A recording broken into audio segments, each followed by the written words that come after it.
ambitions to go to Europe or whatever in a couple of years or Yeah. whatever they agreed upon. Yeah, Well, and even so, right? If there's some good progress, whether it's Dick Chain or somebody else coaching the team, you know, they're going to want him in tip top form, and he's going to want to yeah, be in tip top form. They had a nice little finish, right? And so they Let me did. And then let me kick it off the before other we guy, JJ before he Mack, he's still comes. not at 100. Let me kick it off real mm-mm. quick. So you you get can there and you can it, tell because he can't move. He seems like he can't move, man. yeah, yeah, and you get to the playoffs with your two best strikers not at 100. You're playing the defending champion, which also happens to be the team with the best defense.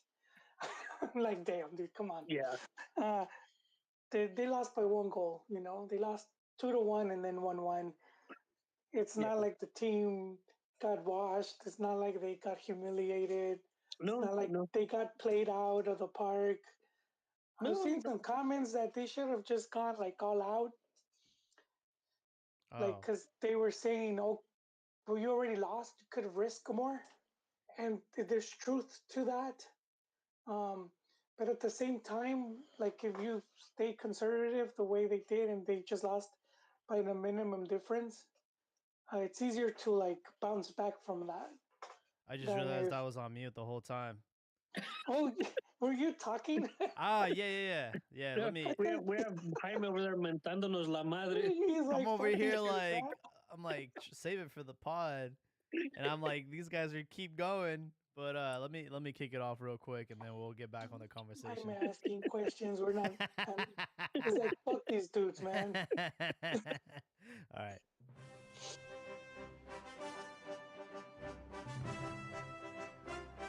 Hello, everybody. Welcome back to Cantina MX Football Podcast, episode 335. I was on mute the entire time. We're live on Twitter Spaces. We're also on YouTube. So if you want to chat with us, send up some questions, go right over to our YouTube channel at Cantina Football Podcast. We have 4 teams left. We have also a potential investor in Liga MX. And Marcelo Flores finally makes a decision on who he's going to be representing. Before I go any further, let's welcome the cast tonight. How we doing, boys? Jaime, good to be here this evening. How are you? Good. Now that I'm not on mute. Rookie mistake. Yeah, I'm good. I'm good too, guys. It was a good run for the goats. Um, and I'm just right now. I don't want to get my hopes up because I do feel this is a team they could build upon. But there's there's the incertidumbre of what's gonna happen. There's a lot of behind the scenes, a lot of moves that happen sometimes that we don't even realize that because this move happened, how it could affect the club. For example, when Disney bought Fox and they, you know, Fox Deportes, I think was gonna bid for Chivas TV rights, and so I mean, not just Fox. Who was the other one they acquired? Champions League, Yeah, NBC. NBC, Yeah, right? So you have NBC putting all their money because that's expensive, and then you have Fox being bought out, and Disney cut them in half. They let go of Fox Deportes because they own ESPN. So now you have the Chivas big TV deal. It's now gone, dude. Like a fart in the wind because two of the big companies they could have bid for it. They're not, you know, and so we're kind of back at that. But I would say uh, in directiva, the sense of the directiva of is Pelaez gonna get the boot? Yeah. What's gonna Well, happen? let's catch everybody up in case they did not watch the matches over the weekend. We had the first leg between Chivas and Atlas, and Chivas ended up losing that match 2-1 in a somewhat controversial way. And then yesterday was the return leg, and they ended up drawing 1-1. So on aggregate, they lost 3-2.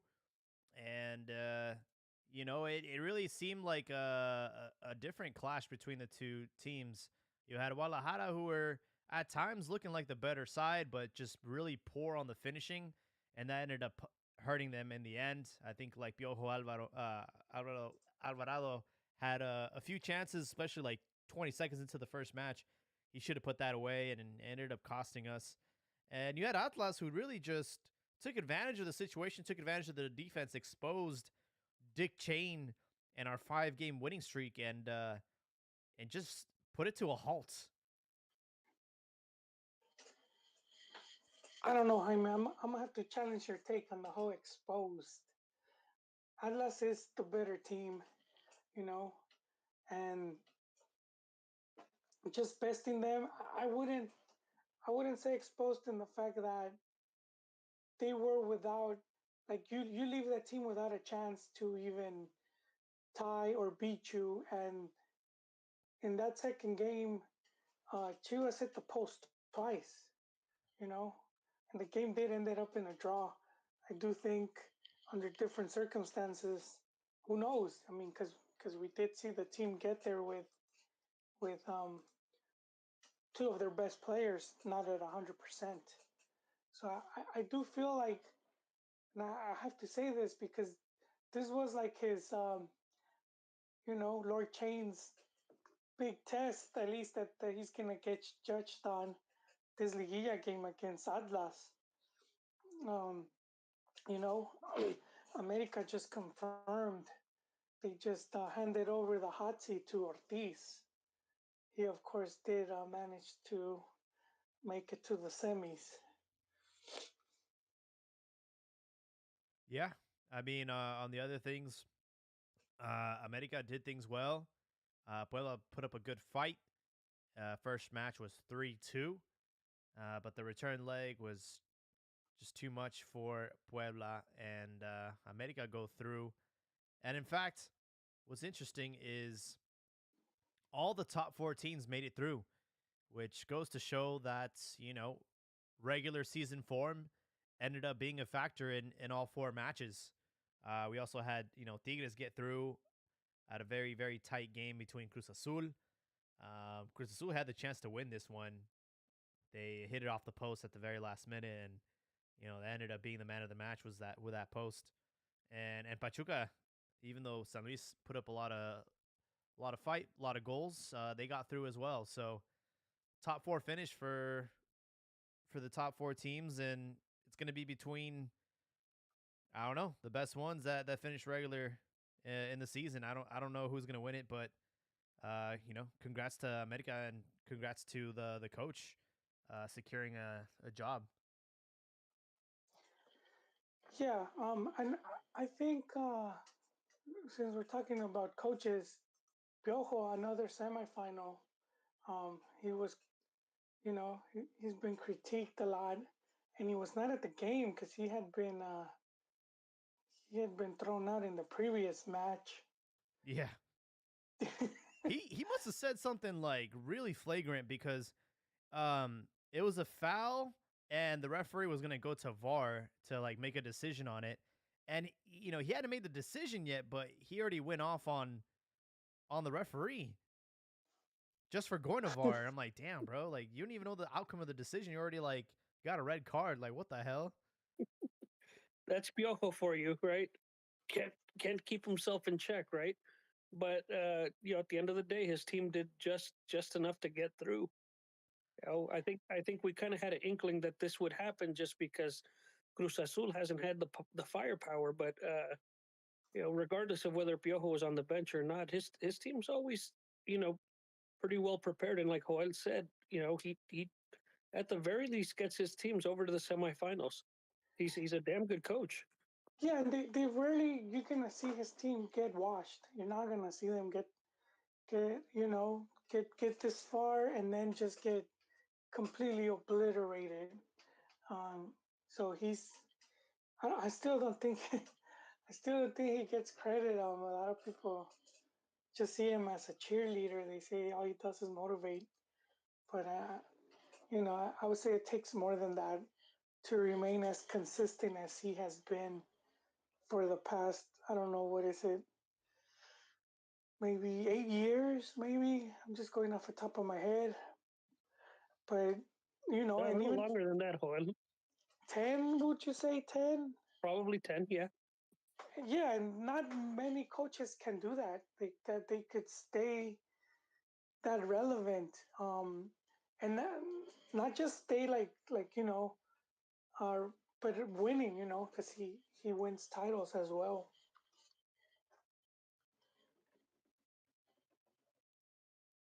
What about Atlas? I think they deserve a lot of credit for being the current champion, and so far, successful title defense at least up till now. They will be. Who do they play in the semi? They play They Tigres. play America. No, they play Tigres. No, they play Tigres. Yeah. Oh, that's right. America plays Pachuca. What was I thinking? America. And Yeah. I don't know, man. Tigres did finish higher in the table. But Atlas had some of the best defense in the league. So what do you got? And yeah, and you have a Guignac, man, that if he turns up, in Trufalo in a game, he could make a massive difference. So that remains to be seen as well. But yeah, Pachuca, man, Pachuca. I mean, Atlas been those two players they have. Furch has been.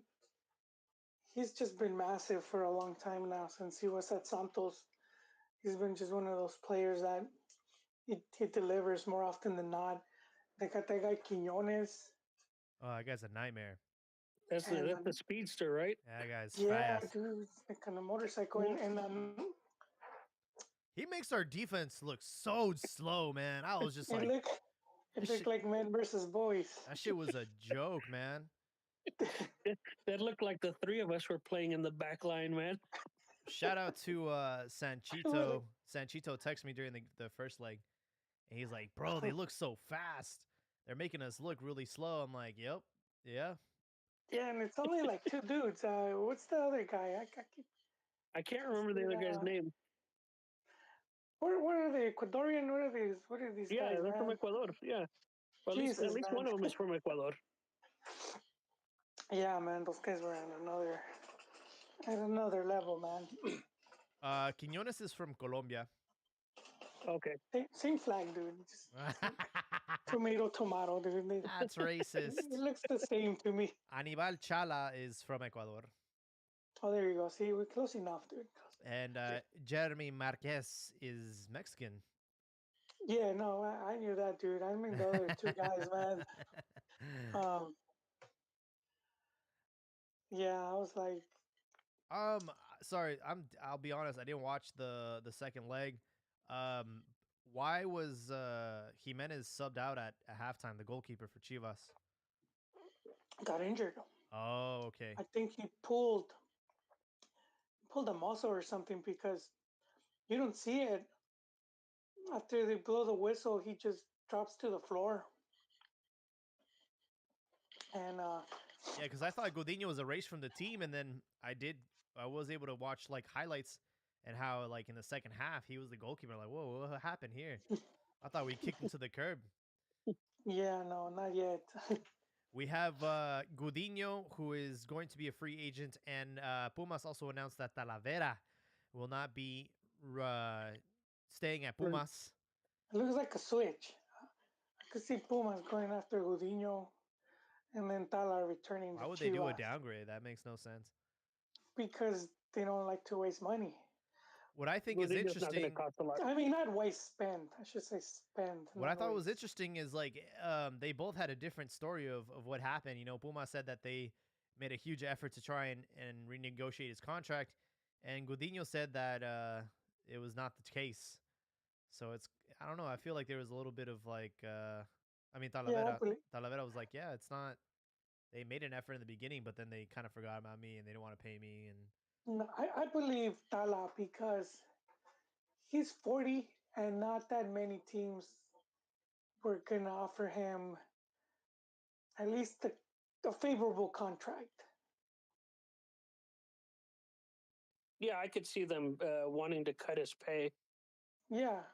to And, stay with the team. And when he said no, they were like, "All right, we'll talk about it later and let the thing expire."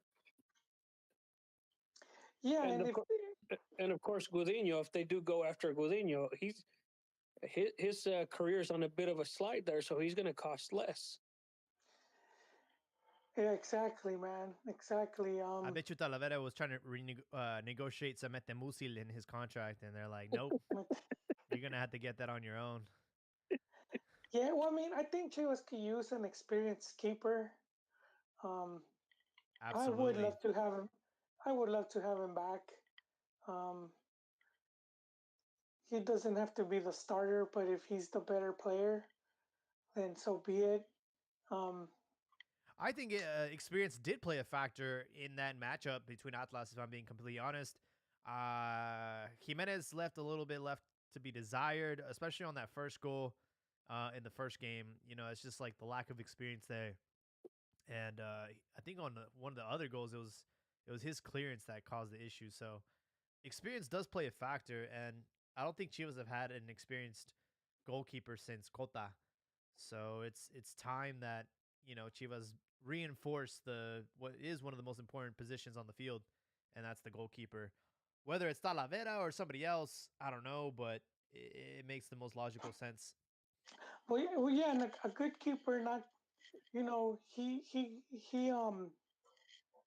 he will help guide the defense. He he helps from the back, organize. Yelling at players. If especially if they're like missing their mark or whatnot.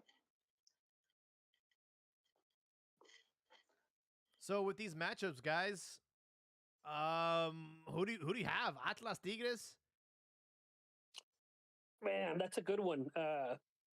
That should be entertaining, as Joel was saying about Gignac, right? If he heats up, he's going to be a menace. But man, the way that Atlas defense was playing, man, they were stingy and they did press the ball pretty well, man. I think a lot of times they force Chivas players into dribbling into, I guess, making bad dribbles, right? Dribbling into the defense or over dribbling, and they could be a real thorn in the side of Tigres, right? And of course, with the speed up top on a counter or on counters, I have a feel, man. I don't know.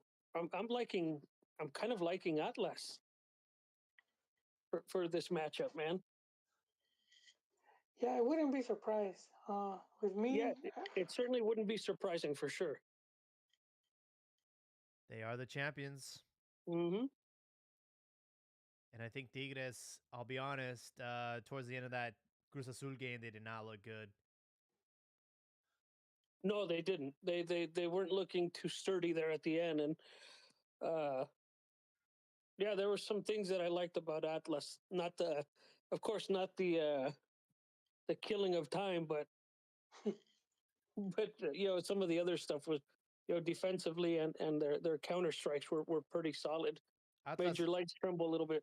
yeah, Atlas and Tigres in regular season tied 1-1. This was the last matchup of the season, so it was fairly recent, April 30th. So Atlas was winning that match, and then Tigres got a last minute penalty. And speaking about penalties, I do want to talk about the controversial decision on one of the games where the goalkeeper saved the ball and then they had to retake it. It was the America game. And it was at a very pivotal point of the match. Because at that point, Puebla was winning. And yeah, I mean, America got let off the hook there. I don't agree with the decision. The goalkeeper did have 1 foot on the line, but the referee decided to retake the penalty, and that's when they scored, and that was pretty much Well, the what's the rule? It has to be both feet because if it has, then it counts. um. I think one of As the long as one has to be on the line. we need. If only there was a way to check that. I I remember watching a Champions League. Pretty sure it was the Champions League. Milan versus Juventus. Um, Milan had Dida as their goalkeeper, hmm and every penalty kick, he must have gone up. He must have taken like 2, 3 steps up while they did the run up to shoot, and he blocked like 3 of them. And what surprised me the most was like the Juve never protested. Damn. And Dida is huge, dude. He's like some massive Sin albur. He's like a massive 6'5", you know, really tall goalkeeper. And so that dude cutting that much space, it was like it surprised me because I would have thought, the players would run into to protest or have the do over. And I remember Trezeguet being asked that same question because he was with Juventus at the time. He didn't really like it's almost like he didn't care. They're asking him, "Hey man, how come you guys didn't protest?" Yeah. I don't know. But Gentlemen, to answer the question, the defending goalkeeper must have at least part of 1 foot touching Ah, or in line with the goal line. there you go. So it was a valid block then, huh? That would assume that would appear so. Yeah, you know, my biggest criticism, whether or not, he was off the line or not, like he could have been. He could have been, but it's the inconsistency of that rule being enforced. Because there's games where the goalie does it and the referee doesn't say anything. So I think it's just reinforcing that every single match. That's when my issue is, because it just seems kind of convenient for America to get you know, the benefit of the doubt, as they've known, to get the benefit of the doubt in many of those situations with the referee. That's all I'm You're gonna right, say. but well, even if the ref doesn't say anything, I mean, you could protest it, and try to get it to go to VAR, or just make a big deal about it. At which point you sort of force him to do something, because they will get, fined. They can get demoted. True. There are consequences to, and we kind of saw it with the Chivas game, where the Chivas player got elbowed, codazo, right to the jaw, and the players were protesting that, and because I think they had just given him a yellow, and that's then correct. Coca was pretty slick and was trying to sub him out, and the Chivas players were like, protesting that, and he goes to the bar, and you could see it was a clear super elbow, man. It was pretty bad. That was the red card. That was the red card for the Atlas player. That was Marquez, wasn't it? I don't even know. Yep. Jeremy. On the other side, America and Pachuca, the best team in the league, number one versus I guess out of the four, the one that had the least amount of points, America. I wasn't super impressed with Pachuca. Uh, they won, they advanced, they're the number one team, but America's aside from that gift PK, they're playing pretty good ball still, man. They what's their streak without losing at right now? I'm not sure. I was looking up the regular season match between America and Pachuca won that 3-1, but that was obviously a lot earlier in the season, match day Was 6. that was that when they were doing the bed? Yeah. Yeah, Yeah, definitely. Perdiendo As la- far as I still America, don't get that, man. I still don't get that reference. If someone does your bed, it seems like something nice. You know, if someone made my bed, but it's the opposite. You know, le tendieron la cama. I guess to make him fall. I guess that's um, my guess. to answer your question, it looks like their last loss was against Monterrey in March. So since then, they haven't tasted defeat. So they're due That's for a one. pretty good run. They're due for Yeah, one. that's a pretty good Or run. not, or not, man. We've seen Ame amass some impressive. Even Leon, right? When they win like 14 games undefeated. I've seen Chivas too one time, but it was mostly draws. Where they had Ruggeri was the coach. Mm. So man, that'd be crazy if Ame just runs with it. Well, hell, when Chivas won the last title, didn't we get a bunch of draws to get to the final With that would with be with Almeida? Almeida. Yeah, I think it wasn't until we got Tigres in the final that we actually won. But I think we drew our way into the. We did. We were given the benefit of the doubt because of our position in the table. Yeah, Damn. So yeah. Well, I guess that's the Mati charm, man. He yeah. I get. people. I But like to call it the. nobody I like to remembers that call it the. part. No, I like Oh, I there's like a the. lot. We don't.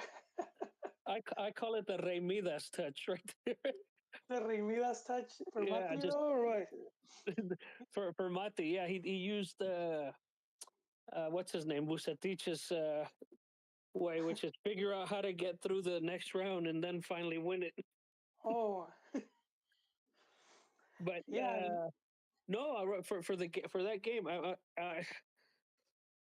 yeah, que chingue su madre la América, but I think they're gonna go through and match up versus Atlas, man.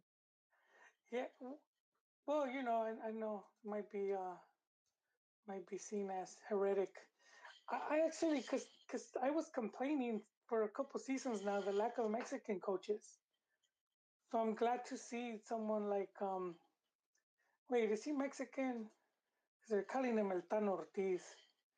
Um, Now I gotta check. Uh, I thought you were uh, gonna say you were glad to see Dick Chain. they changed. I am both of them because they both came in, and both the two main teams came under similar circumstance, Argentina, and he is. I figured they're calling him Thanos. and Short I for think Italiano. Atlas coach is also from Oh, Argentina. he is. He is, yeah. Yeah, Diego Coca. Yep. Oh man, So I was hoping. we only got one Mexican, Herrera. Yeah, El Piojo. Yeah, there you see, man. He's the one, dude, and see the no, because he's the one that holds the flag up, dude. Where everyone talks about Mexican coach sucks or they're not that good, Hmm. and you have this guy, man, season in, season out, handing that, opening up cans of whoop ass, and he doesn't get that credit. He's not getting it. People are writing Larcarmon's nuts for like 2 good seasons and he hasn't won anything. Here we got this guy, man, constantly taking his teams to semifinals. Doesn't matter how, but he has them there. Hmm. He has them in the big games, and it's all he's just a motivator or he's he's this, he's that. But it's not, man. It's not easy to do what he's doing. So you guys are saying Atlas America final? I am. Yeah, that could very well be. But I mean, That would be a really good final. I think for the TV ratings, that'd be the best one. Well, well, what? Tigres would draw too, so Yeah, Tigres would draw big too. I mean, Piojo Guignac, they got they're a, they're a team to follow that people like to watch. Um, Snap. Speaking about TV ratings, A big blockbuster announcement today was Apollo Global Management and their proposal to offer Liga MX roughly $1.25 billion in exchange for some of their TV rights. They want 20% of the profits from the league for the next 50 years. Now, the number 1 billion is obviously like the big draw here, and it's great for headlines. But if I'm not mistaken, you guys brought out the calculator, and that really doesn't break down to that much revenue. But what are No, you not guys' per thoughts on team. this? Not per team. Yeah, the 50-year thing that seems like way too long. Um, and but it's two things, not just that it's 50 years. The other thing is that it would be a league-wide contract, which we were talking about this, Jaime We were. and Codazo. Yep. Yeah, we mentioned that we might eventually see something like that just because of how things are shaping up. So ultimately, you would have to have Televisa and TV Azteca sort of like bend the knee or just agree to it, or they might agree to it, but still get the lion's share. Because I believe that happens in La Liga, even though all the teams get like an amount. I believe certain teams get more. But that's the other thing. Will the league be united in allowing a contract like that? It's never happened in the history of Liga MX. They've never been able to have a bundle. No, but see, wait, we have to see the history of Liga MX. So for many, because the difference between Liga MX and other leagues is that other leagues, the federation is independent of the of the um of the clubs, and with Liga MX, the federation is the clubs. Right. So that's that's you know because it used to be like it was it was um it was divided into the leagues, like the federation was divided into votes from the leagues, like first, second, third, and even amateur sector. And I think the amateur sector had the most votes. And then ultimately, football became professional. So you have all these teams owned by companies and putting all this money, and they own stadiums and whatnot. And they basically just, said, "Hey, this is our league now." They just took over everything. So that was one of the things. Uh, and then the second thing was in Mexico for a long time, it was only Televisa. And so Televisa pretty much, they controlled, well, yeah, they pretty much had control of Mexican football.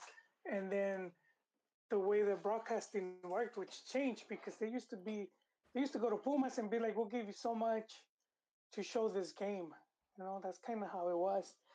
And then Codazo helped me here. I think it was like in the early 90s or late 80s, or when TV Azteca came into the mix. What was their first? Imervisión? Do you guys remember the name? It's not ringing a bell. The TV Azteca, the original name, because it wasn't TV Azteca. It was like something like Imervisión, but I think that was like public, and then they sort of became a private company. And but then they started challenging Televisa, for showing games and even showing broadcast of the national team. And Imevisión. okay, there you go. Thank you, sir. And so so then in the past years, we've seen now more. There's Claro, there's Fox, There's just ESPN. yeah, there's all these now. So there's all that competition now. So it's not like before where Televisa could pretty much cherry pick. Now there's other companies, which is what we saw with Chivas getting into that the whole Chivas TV thing, which was them trying to look for the sweetest deal, but it backfired. Um, but now they might be getting a good deal now, but it cost them a good what was it, 4 or 5 years of just being in the wandering through the desert. Something like that. Yeah.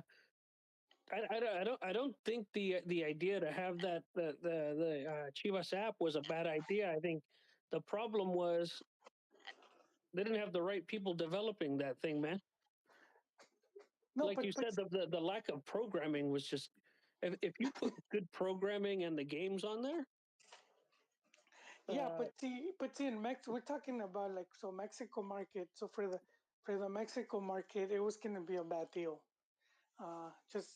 Just because the way the country is, and I was seeing the numbers of the amount of people that have access to um like cable TV, or then let alone like internet. So maybe in the big cities, of course, but then you got all these small towns and whatnot. So that's where they would lose a lot of ratings and viewership. All these people that they can't afford none of that, and they would watch him because Chivas was on open air TV. yeah. Like the regular, not you don't have to pay for it, and that's kind of where Chivas has to be, given their whole people's team. All of a sudden they're gonna be doing like, oh, you need a 5G phone and top internet access. They might as well show up with that shirt. Don't stop being poor to to announce their app. Uh, so, so I do think in Mexico at least they do have to be, but I do think if they had developed one, it should have been for the U.S. for the people over here um, Yeah. that can pay for that. I'm not saying don't make it accessible in Max. Maybe I mean cheaper, but I do think like here I would have paid. I wouldn't have cared if I had to pay more than in Max. No, But looking at this deal, I mean, it's not a lot of money, right? no. Not in the long run. Oh, well, I think you broke it down, right? What it would be per team if Oh they no, broke it. that was Brother Ron. That was, okay, I'm bad with Ron. numbers, dude. If I break it down, we would be just no. Okay, so his brother Ron, I think he put down something like 1.6, 1.7 million per team, Yeah. which in Per the year. grand scheme of things, yeah, no, that doesn't amount to crap. No, but the hopes is, eventually it brings more money. So that's just the partnership, and that's what they would give, and it would be like a 20% stake or whatever, and then they would try to open up contracts, for example, like a TV contract in the U.S., TV contract in Europe, So kind amongst of the way or the way they're trying to press or push MLS and in other yeah, countries. Yeah. yeah. So I mean, so that would be added money. So this Apollo would get um, a massive TV deal in the U.S. and then that's more money, and then we're gonna get a sponsor, so it'll be how they have BBA, so they would land someone else. Yeah. So I think the mistake is people are thinking that's a $1.2 billion investment over 50 years, but it's not. It's like, here is our what's that thing that they call in the Indian weddings when you have to like give them a gift? The The tithing, the dowry. the dowry. Oh, That's okay. it. So this is just a dowry. It's like, here you go. Here's here's $1 billion. Here's our dowry. Now that we have your attention, we want 20% cut for the next 50 years. 20% from whatever they feel they could bring in, Yeah. which would be other And I think contracts. honestly, I whether it's a good deal or not, I don't know. I'm not in that. I think that's someone that who's that guy that we had on our podcast before? Franco. He Yeah, he we knows might have to. Walter. Yeah, Walter knows Yeah, about all that stuff. But I know I remember the episode with him. He was talking about how they need to get the rights together and sell it as a bundle. I think what's cool is like we actually have a number now. Like people are actually putting $1 billion and putting Liga MX next to it. So it's definitely raising some eyebrows. yeah. And obviously it also helps that we did have But Necaxa get some investment from Americans, and they were evaluated at 200 million. So I feel like people are starting to see the value of Liga MX just because of the numbers that it generates here in the United States, and but then, that's and good. then when on top of that, that's why you have like this whole MLS Liga MX try to do a tournament, and Hmm. that plays into that. See, I kept telling you guys it was a good thing, and I'm getting crucified.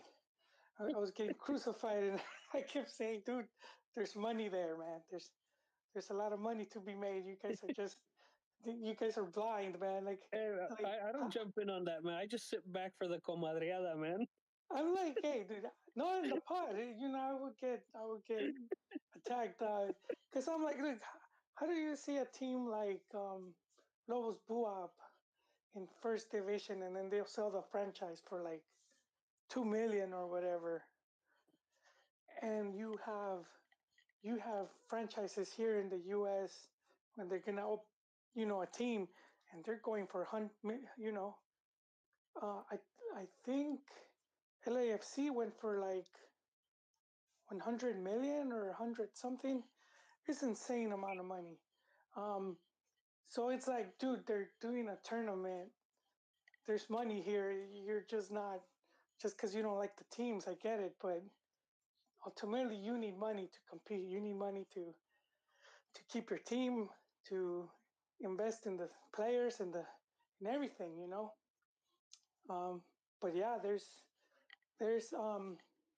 Some more details. If a deal was to get struck, it wouldn't take effect until 2026.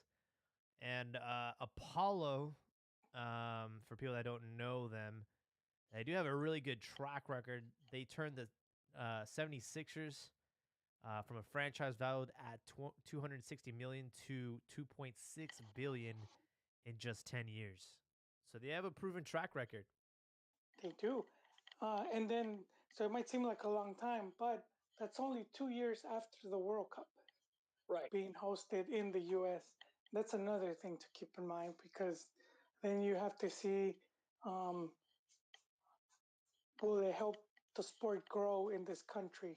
And I do feel that this country is one of the main targets right here in the US.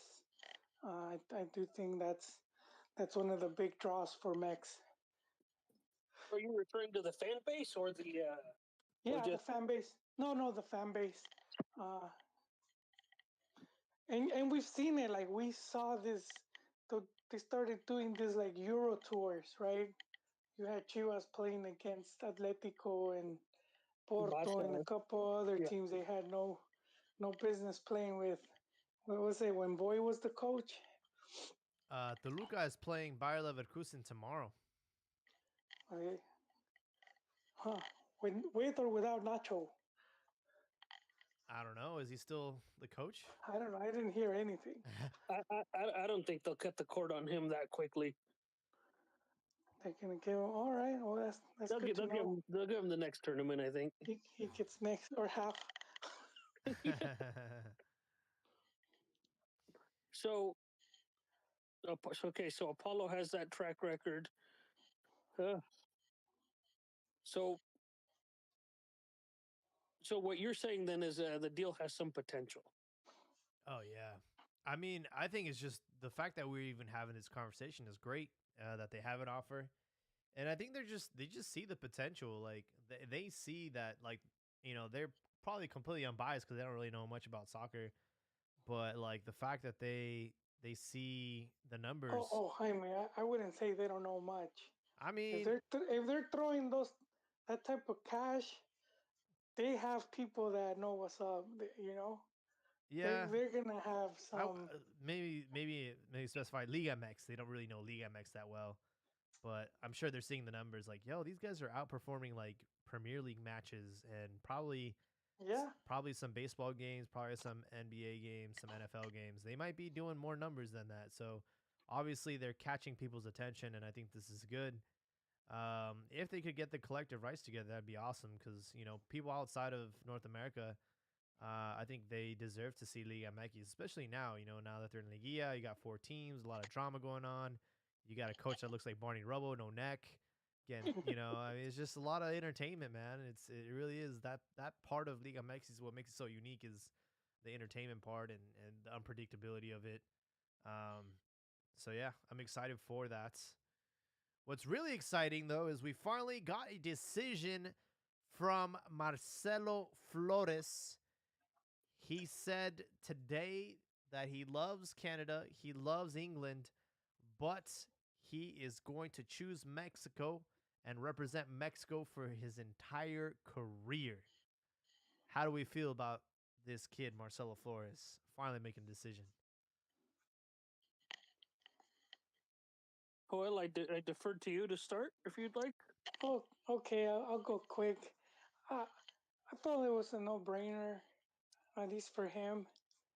Um, just because marketing-wise, he could, you know, it's he would be like what is it called? He could be marketed in two countries, Mex and the U.S. So if you were to, if you were to make it big, he could make way more money just being part of Mex. Career wise, Canada would be like the easier choice because I would say less competition. Um, so I do think, I guess like maybe he was trying to do some pressure when he said that he was having doubts, or he kind of hinted at it. Yeah. But I wasn't, when they said Tata was, I don't blame Tata. People were like, oh, he's going to lose. Because He's gonna why? ruin this one. Yeah, but why you want a player like that? It's just at that point, he's just a mercenary. He's just gonna go wherever he gets more money. Yeah. Well, I'll be honest, man. I'm glad that he chose Mexico. I think we're doing him a favor more than he's doing us a favor. He's got an incredible fan base with the Mexican. I feel like we support our players and we hype them up. We like to gas him up. He's gonna have a lot of fun. He also admitted that he doesn't know Spanish that well, and he feels Mexican, and he just feels like he feels it the most. Whether or not he'll make it to the World Cup this year, highly unlikely. Isn't it like? Agreed. Didn't they say 30 players now? They're trying to like just beef up that Panini book, and they say you could call up to 30 something. They like that. I don't. I could see him getting thrown in there if there's more than 23. 30 sounds excessive, man. Look for me. I think Marcelo saying who he wanted, who he was choosing, whether it's for marketing reasons or whatever, that sort of gives the folks in charge that thought of, okay, the kid's committed. All right, we could start, really focusing on this guy for the future.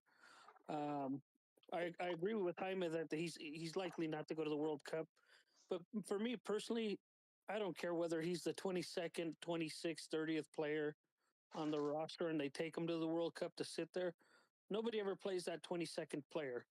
So, uh, I'm not necessarily worried about it, but I think he made the right choice to give confidence to these directivos and coaches that may end up running the national team.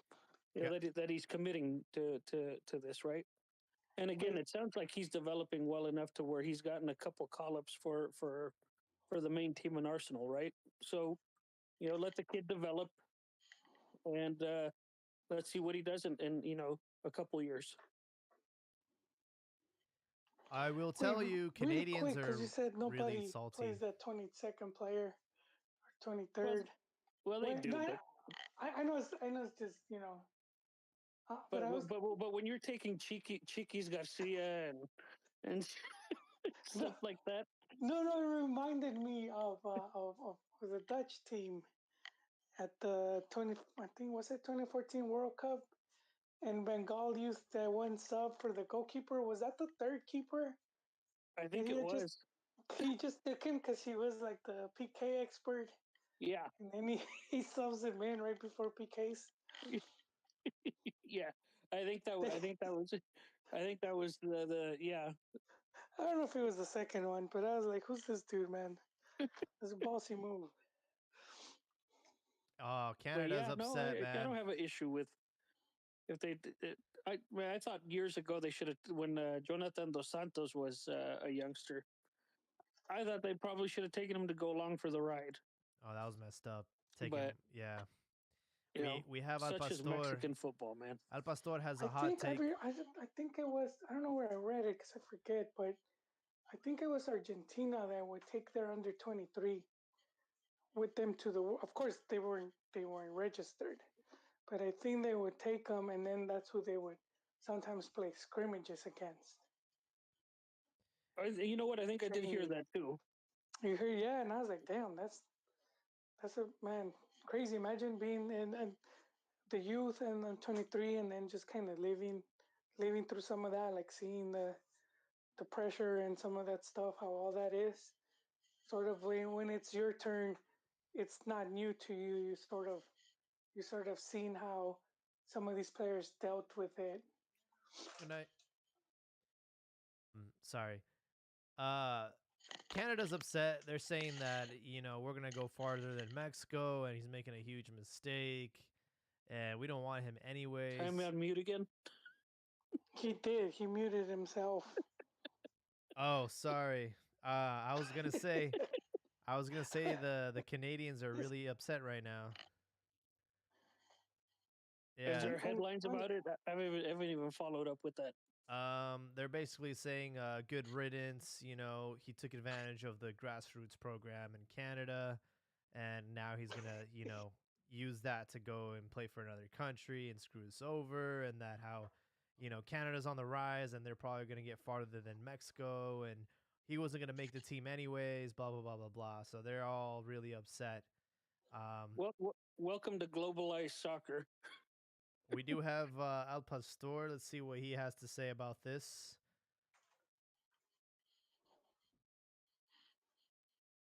Al Pastor, you're on the show, man. Welcome. Oh, thank you, guys. I just want to say, in regards to the Marcelo Flores situation, it's also the big positive, all the aftershocks that's going to cause with other dual nationals that are on the fence. If Marcelo Flores does flourish, the directivos can use that as a big plus. We managed to convince Marcelo. He's doing very well, and we can give you a promising future as well. So I think that's going to be a big plus in the future. There was a lot of players giving him a lot of praise in his IG. Santi Jimenez, obviously, Benjamin Galames, who was getting, death threats every week from Chile, and the kid of Loco Abreu, all giving him love and support. And um, Marcelo said something kind of corny. He's like, just because you're a little different doesn't mean you're not Mexican. So, it's a little cringe, but everybody on Reddit's, man, they're losing it, man, and I find it pretty funny. He hasn't made his professional debut yet. I feel like we're hyping him up, like how we did Gio and Vela and all these kids. And he's like 5'6". I don't know how tall he is, but What's wrong with being 5'6", Joel? It's just more difficult. Modern It's a beautiful game. football, man. Beautiful game. You just have to be that much better. There's not that many players at that height. Like you have to be really, really good. Nene Beltran. Just because it's become very physical, the game's just it's become very physical. So you have like an average height of about between 5'8", 5'11". Yeah, Beltran there, but remains to be seen his career. Just very few that we've seen uh, that went on to flourish. Like where was it, Moncho Morales, and even him in an interview when he was asked if, and he admitted to it how there was more expectations of him. I think that he will be under a huge magnifying glass, especially if he ends up going to the Nations League this summer. But it's a great opportunity for him to showcase his talent. He's obviously at a really good team over there in England for Arsenal. And, I hope he has a fruitful career here in Mexico because, that's just how it is, man. We make you a hero one day, and then once you start sucking eggs, oh, your career's going to go down the toilet. And not only do you have Mexicans that probably want to see him fail because he doesn't know Spanish as well, he's not fluent in it, but now you have Canada, you know, rooting for his downfall, man. It's pretty. Oh, he's 5'5". I was off by 1 inch. Him and Nene Beltran are the same height then. Osorio would not have called him up. No, he's like, there goes my set piece.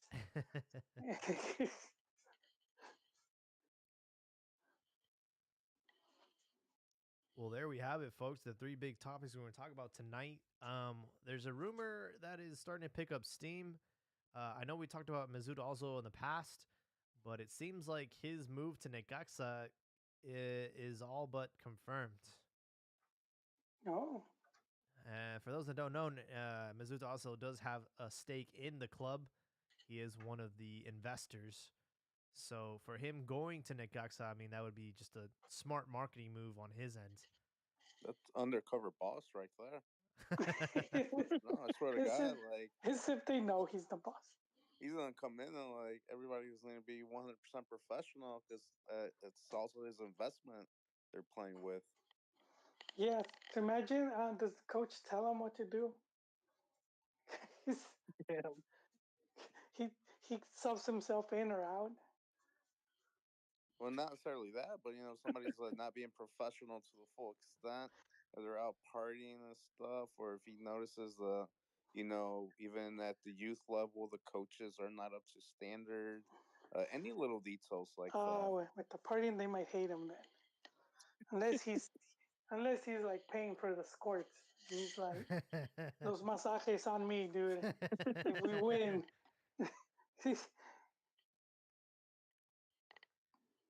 Oh man, I think it'd be exciting. exciting. Look, I know we say it as a joke, but man, these Mexican teams, that's kind of how they are, and that's kind of what we saw happen to America when they were in the finals in the first run with Solari, right? They threw that massive party. They got exposed, and then you keep hearing all that stuff from Chivas. So I don't know if it happens in other leagues, but it seems to be very common in Liga MX. Yeah. I think it'd be great for the league to have him come over here and just put some more eyeballs on Liga MX. And there's also, I saw like a preview of Hugo Sanchez doing an exclusive interview with Benzema, which I thought was really cool. Wait, doesn't he have his own show? He might, right? Yeah, something like Hugo Presents. Yeah, I know in Mexico it's like they have some channels that we don't have access to here. But yeah, it looked like he was, being promoted, and I don't know, it looks like it'd be a really good conversation. But who knows? Maybe down the road, I don't know how much influence Gignac has on his fellow, teammates for the national team, but we might see some more Europeans come to Liga MX. Definitely wouldn't hurt, man. Be nice to have a little bit more flavor in the league as well. Not to say that I know I've been one of the ones who's been bitching and moaning about Mexican players not getting opportunities, but you know, maybe you cut out a couple of Argentine or Colombian players out of the league, bring in a few Europeans, learn how to play against some of these bigger players, man. Absolutely. Yeah, it seems like Diego Lainez is on on his way to either returning to America or trying to find another team in Europe, but obviously he's been erased from Real Betis. So we'll see what happens to him. I feel like there's going to be a lot of off-season moves. We are going into the summer, and it's going to be a really good window for players to move abroad or players that are abroad to move to other bigger clubs. I'm looking at like Chucky Lozano. I think his time with Napoli is pretty much done. I think so too, but I guess the question is which league does he end up at? Yeah. I feel like I get it. He's not the biggest guy in the world. Gets injured a little bit, but I feel like the up and down style of the English league might suit him well. I just don't know what team he would fall into, mid table and under, Yeah. or if he could get into a big club. But And his agent just passed away, so I'm not sure how that works. oof, He doesn't have EU passport, does he? He's been there for a while now, man, because he was in Holland and Yeah, Napoli. but I think you have to be in one country, so like he would have to been like he would have to stay in the same country for that amount of time. He's been there since 2019, so I don't But know. wait, 2019 in In not in Italy. in Napoli, yeah. Oh, he was. Yeah, I don't think he would have to have applied for Italian citizenship. So Uh, I don't think he has. Because I think Linus has, or he's gonna get it. So I mean, that's my only like that would I would say that's the only thing I would say for him not to move back to Mex if it would affect that. Um, but if he already has it, then yeah, by all means, I would rather see him in America than you know trying his luck in whatever team. Because I think if Memo would have stayed in Ajaccio, he would have had the French citizenship. yeah, he just didn't want to play in the second And then, division. yeah, but I think he should have, and then that would have opened more doors for him. Yep. Yeah, I mean, Europe is unforgiving, man. Out there, you're a nobody, so you kind of have to go twice as hard. And I feel like the mentality falls short with a lot of Mexicans. They're so comfortable. They're like in their little incubator in Mexico. They know the language. They're with their families, and when you take them to another environment where you don't know the language, and then the competition around you is a lot better. It's not for everybody. But I think Holland is just like the best place to start out at. You look at Edson Alvarez having such a great campaign with Ajax. You have Eddie Gutierrez, who he's been a really good player for PSV now, and you've seen players in the past go there and kill it. So I always feel like Holland should be the stepping stone for everybody, going from there and then going to a bigger club or a bigger league. well, I think that was a subject too with Linus, right? That he probably should have gone to. Was it? Ajax. Yeah, Yes, in, in retrospect, in retrospect, yeah, and no, because they what was it? The vice president traveled to Mex, and so they were willing to pay all this money, and they were doing all of this. So I don't know what happened at the club. Maybe a change in leadership or whatnot. So now he no longer was gonna be seen as one of their main players or a player that they were gonna focus on. Uh,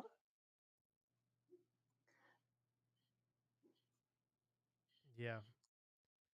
I think he should stay. Well, not like Betis, but in Europe, because the comfort that he has is that he could go try one more season at any other team from La Liga or any other European country, and if it doesn't work out, Liga MX will still take him back with open arms, and then he will still go to a top team as far as like spending wise goes, whether it's America, Tigres, or anything like that. So I feel It, he's already spent all that time there. He has nothing to lose with trying his luck somewhere else in but another European league. just being match fit for the World Cup, I would say is the only thing. Like, because if you're not getting that many games, then you don't want to go to a tournament and then you're just, you know, I don't know how much it could affect them, but that's a lot of lack of playing time that you're getting. I mean, America has a pretty good roster right now. Would he be a guaranteed starter, especially with the form he's coming out? Who he replace? Fidalgo or whatever. That kid's a baller too. Yeah. It'd be embarrassing to go back to America and then be on the bench there too. Yeah, but I feel like that option's always going to be there for him. So at least might as well give it another shot with another team. Maybe Betis wasn't the best choice, but at least he could prove himself that he can perform at that level and have a fresh, clean slate with another European team. We'll have to see where he ends up. Um, as for episode 335, we're pretty much wrapped up on all the topics we want to talk about. Do you guys have any closing thoughts? Mm, yes, two things.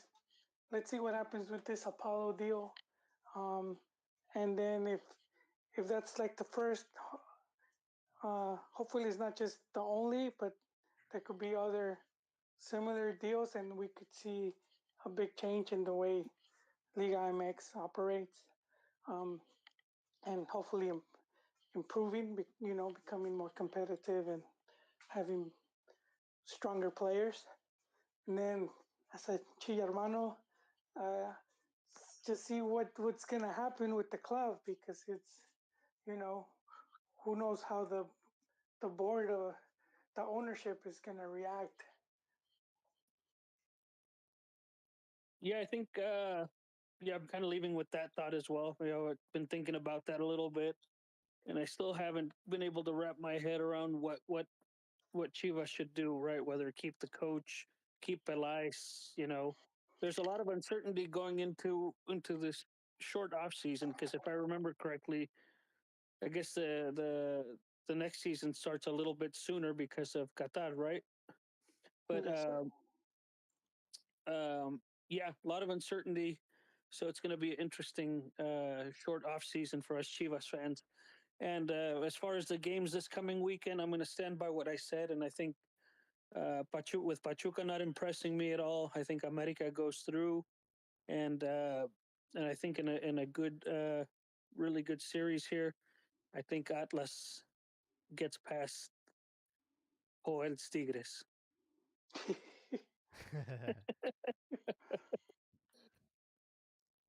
I'm all for the Atlas America final. I know it's two teams that Chivas are biggest rivals, but it'd be a good final to dispute. I will say though, Pachuca finishing in first place and having home field advantage, and then also getting the benefit of the draw if they do end up tied on global. I think Pachuca has that. That's going to be a big factor for them getting through to the final. But we shall see what happens. But all right, folks, that's episode 335. Let us know if there's any pressing topics that we missed out on this week. Feel free to reach out to us on Twitter or on YouTube, and we will catch you guys in the next one.